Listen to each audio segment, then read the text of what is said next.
প্রধানমন্ত্রী নরেন্দ্র মোদীর সঙ্গে দেখা করার আগে আরটিপিসিআর পরীক্ষা বাধ্যতামূলক করেছে কেন্দ্রীয় সরকার।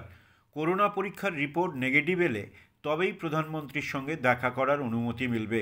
দেশে করোনা সংক্রমণ বৃদ্ধি পাওয়ায় এই সিদ্ধান্ত নেওয়া হয়েছে বলে জানা গেছে।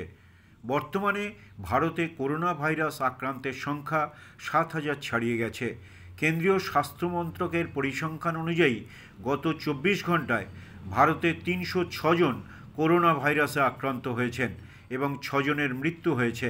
দিল্লিতে আক্রান্ত হয়েছেন 66 জন।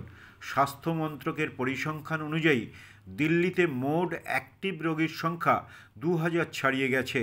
এই পরিস্থিতিতে করোনা পরীক্ষার নেগেটিভ রিপোর্ট থাকলে তবেই প্রধানমন্ত্রীর সঙ্গে সাক্ষাৎ মিলবে।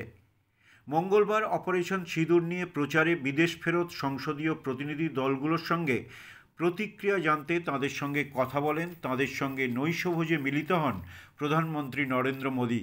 তারপরেই এই সিদ্ধান্ত নেওয়া হয়। তবে এই নির্দেশিকা জারি নিয়ে প্রশ্ন উঠেছে।